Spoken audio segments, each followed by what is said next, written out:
respectful greetings to the Mahasangha, and much gratitude to be able to be here and to chant the Buddha's words together with the Four-fold Sangha. It's very special. And so with the Bhikkhunis, we weren't quite sure which sutta we were going to end up with, whether it would be this one or the previous one. And I have to say, it feels like an incredible blessing, really, to be able to chant the Mahasatipatthana Sutta. And it's the Mahasatipatthana Sutta, or the greater discourse on the foundations of mindfulness or awareness, is one of the few very thorough meditation instructions that you'll find in the suttas. So there's a Mahasatipatthana Sutta and the Anapanasati Sutta, which goes into detail of meditation instruction, and also the practice of the four Brahma-viharas. And the Mahasatipatthana Sutta is probably the most comprehensive of all of them. And so it begins with the Buddha living in Kamasa Dhamma in the Kuru country, and he's together with a group of bhikkhus. And so most of the sutras are referring to bhikkhus, and there are scholars who say that when the Buddha is saying bhikkhus, he doesn't only mean the Bhikkhuni Sangha, but those who are practicing.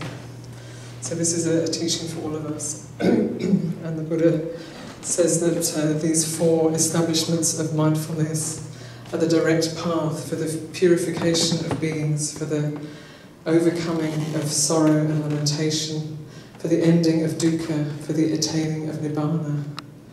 And those four establishments of mindfulness are what are with us every moment of every day.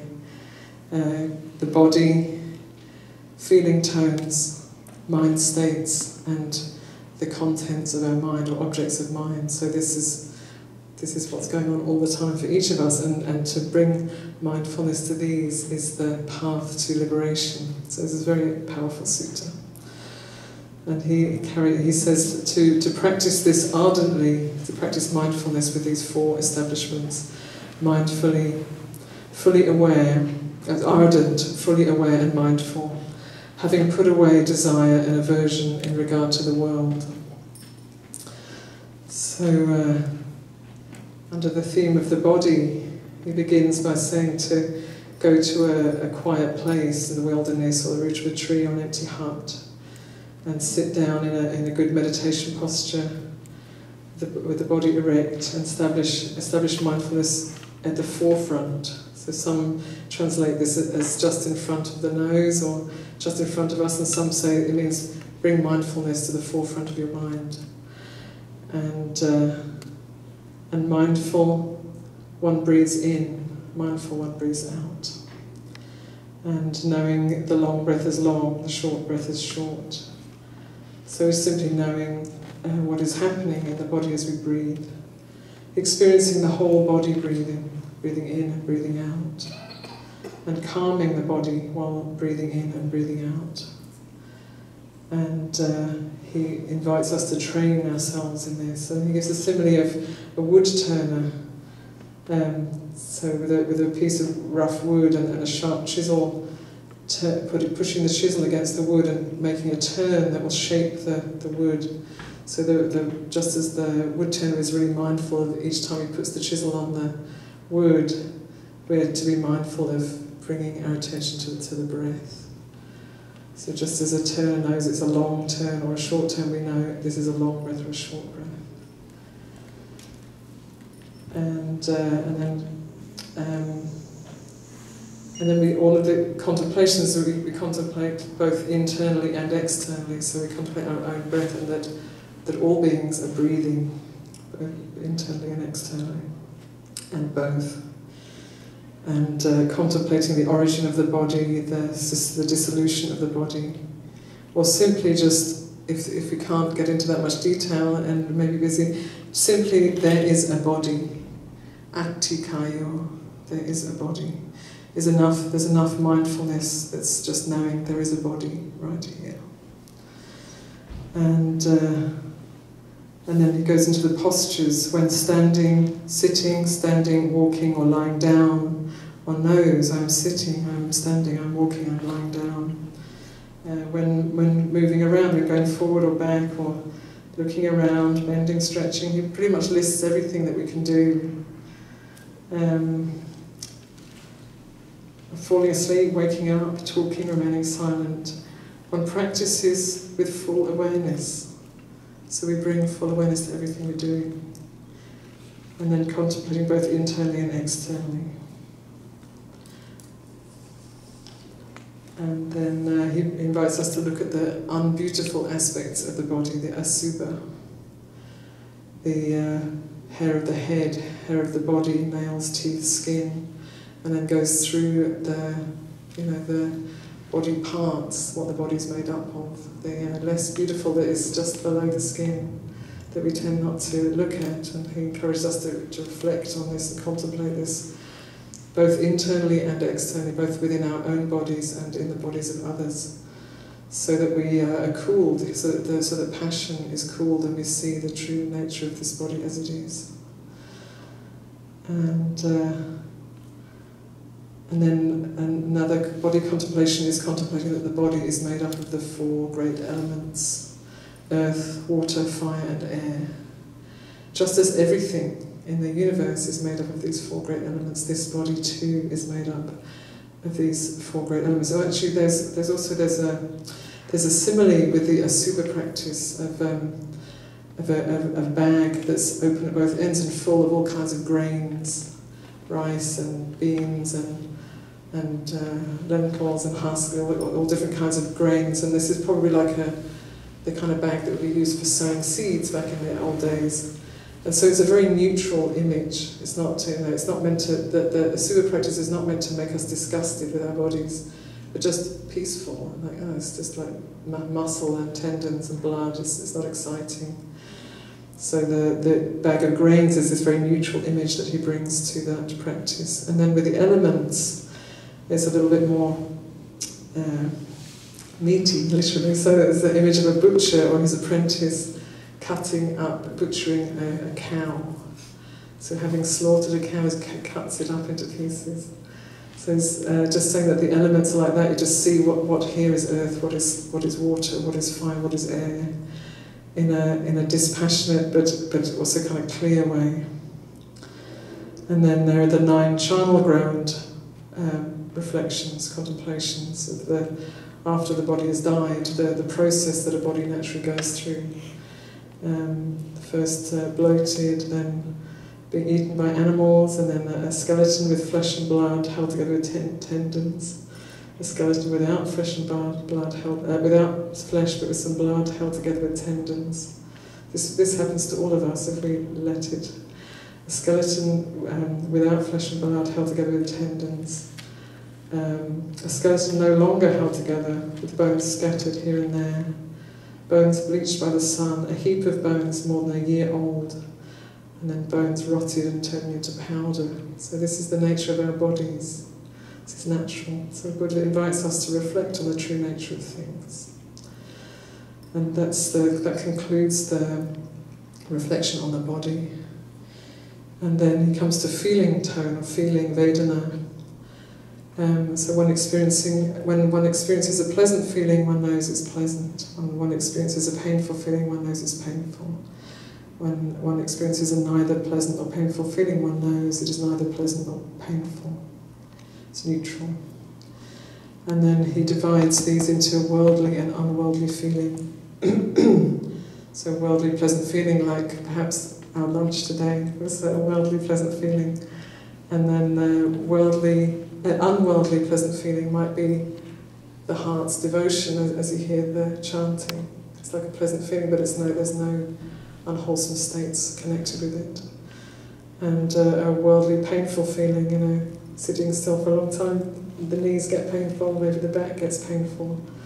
And then an unworldly painful feeling might be thinking, gosh, I've been wasting so much of my time, and I feel really bad about that because I could be just giving myself this power, and I've just been frittering my days away. And then there's a painful feeling that arises that leads us on further on the path. So that's an unworldly painful feeling. It's a good one. It's a good feeling. It's helpful. And one contemplates this both internally and externally, and contemplates the arising and ceasing of feeling, dwelling independent and unattached to anything in the world. And that concludes the reflection on feeling, or feeling tone. And then the third foundation is mindfulness of mind, or sometimes mind states. So we know the mind filled with lust as lustful, as filled with lust, and the mind without lust as without lust. The mind filled with hate as with hate, and the mind without hate as without. The mind with delusion as with delusion, and the mind without delusion as without. The collected mind is collected, the scattered mind is scattered. The expanded mind or the contracted mind, the surpassable mind or the unsurpassable mind, the concentrated mind or the unconcentrated mind, the liberated mind or the mind that is not yet liberated. So there's this invitation to be aware of what state the mind is in. And I think it's very important that he mentioned not just the mind with lust, or not just the negative or the very positive, but also just the mind without lust. It could be very ordinary, and then we get to notice, mind's without lust. It might not be in a deep state of samadhi, but there's no lust present, or there's no hate present. And so that's also important to know, valuable to know. And this kind of goes through the stages of, first more coarse things, the greed, hatred, delusion, and then getting collected, and then going into more deeper states of purity of mind. And then the Dhammas, which is a huge, huge teaching. So Dhammas meaning the objects or the things that are present in the mind. And it starts with the 5 hindrances. So knowing when the 5 hindrances are present: sensual desire, ill will, sleepiness and dullness, restlessness and worry and doubt. So we know when they're present, and I think this is a very important teaching, that we know when they're present and we don't have to become them. We just know them for what they are, and then we can attend to them as we need to. And we know when they are absent. And it's again appreciating the absence of the hindrances, which we can sometimes miss. We know how they arise when they have not yet arisen. We know how they can be abandoned once they have arisen. And we know how to lead to the non-arising of these states in the future. So this is using the 4 right efforts. And we reflect on that both internally and externally. It can be helpful when we're with others who have a lot of hindrances present, that we reflect on internally and externally. And at the basic, being mindful, just that mindful there are Dhammas present. And then the 5 khandhas, the 5 aggregates, the aggregates of form or body, feeling tone, perception, mental formation or volitional formation, and sense consciousness. So we recognize the experience of these 5, which make up what we think of as I am. And we know them for what they are. We know their origin and their fading away. And we know the nature of these 5 khandhas. And then there's a very extensive teaching on the 6 sense spheres, which I haven't gone into in great depth. There's actually a lot of the sutta we chanted was around the 6 sense spheres. So eye, ear, nose, tongue, body, and mind. And the forms that the eye sees, the sounds that the ear. So eye and forms, ear and sounds, nose and smells, tongue and tastes, body and tangibles, mind and mind objects. And knowing how the fettha arises, how the attachment and the craving arises when eye meets a pleasant object or painful object. And we see how that brings up those feelings of pleasure, pain, and liking and disliking. So getting to know the 6 senses in a very careful way. And then the 7 awakening factors.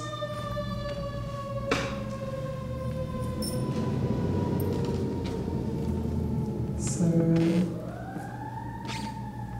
Bhante Viparatana spoke about the 7 awakening factors on the first day, and these are very not so difficult to find qualities, but that they lead directly to awakening to liberation. So sati being the first awareness, investigation of dhammas, being interested in what is present here and now. Virya, energy, the energy that sustains one's attention and keeps investigating. Piti, or joy, that arises in response to being aligned with the path. Passaddhi, calming. Samadhi, collectedness, and upekkha, equanimity. So we know, we pay attention, bring mindfulness to the 7 awakening factors. We know if they're present or if they're absent. We know how they can be aroused in oneself, and we know how they can be developed and fulfilled within our own mind. And then finally it goes to the 4 noble truths. The noble truth of dukkha.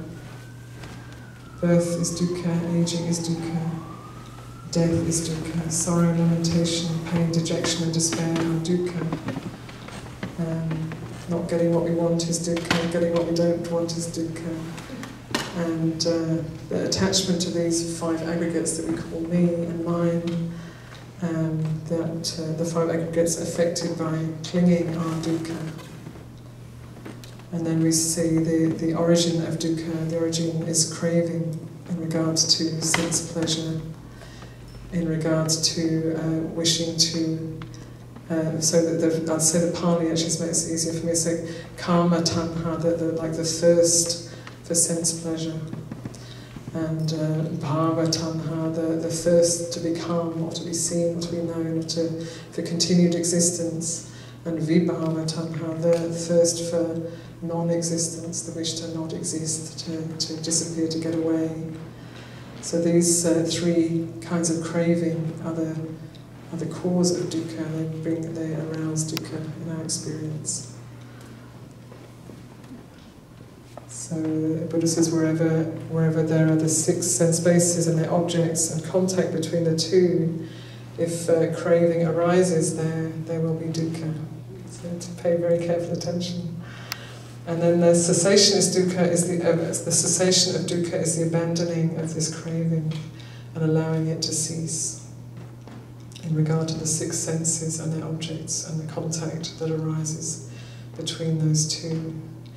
And the path that leads to the cessation of dukkha is the Noble Eightfold Path.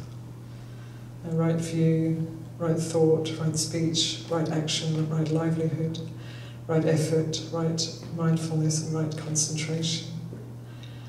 And as you know, the Noble Eightfold Path is a whole life path. So it pretty much covers everything. So this sutta, it covers everything in our life over and over again. So that it doesn't leave any door, for us. The only way we can get out of this teaching is to not be mindful. And all we need is to be mindful, and there it is. The body, the feelings, the mind objects, and then how we're living our life. And right view is the understanding of the 4 noble truths. And also understanding that everything changes. And right thoughts of renunciation, thoughts of non-harm and non-ill will. And right speech, I think everybody knows about, and often in America they say it's the hardest thing, right speech. Speech that is leading to furthering on the path and not to increasing their personality and the ego. And right action, right livelihood, right effort. So right effort came in earlier on, where we're knowing how to not arouse unwholesome states and how to drop unwholesome states that have arisen, and how to arouse wholesome states that have not yet arisen, and how to maintain those once they've arisen. And right mindfulness really includes the whole of the Satipatthana Sutta. and a right samadhi, a right concentration. So the Satipatthana Sutta is within the context of the Noble Eightfold Path, and the Noble Eightfold Path is within the context of the Satipatthana Sutta. And then he says, his conclusion is so wonderful and inspiring. It's actually, this was the first sutta I ever read, and it's such an inspiring ending. So he says, for those who develop these 4 ways of mindfulness, within 7 years, if you practice this continuously, within 7 years you will realize full awakening, and if not full awakening, then at least non-returner. So that's the stage just before full awakening. Then he says not just 7 years, but 6 years. If you practice continuously, you'll become fully enlightened or a non-returner. And not just 6 years, but 5. Not just 5, but 4. Not just 4 years, but 3 years. And not just 3 years, but 2. Not just 2 years, but if you practice this for 1 year continuously, you will become fully awakened, or the path of non-return.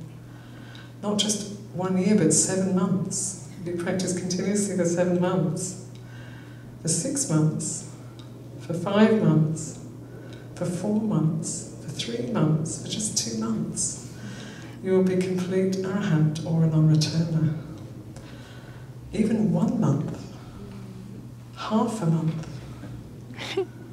And then he says, if you practice this practice that's here, that we chanted, that's accessible to all of us, that involves awareness to this body and mind, that's right here with us every day, for just 7 days, continuously, just 7 days, you will realize complete enlightenment, nirvana, or the path, or a non-return.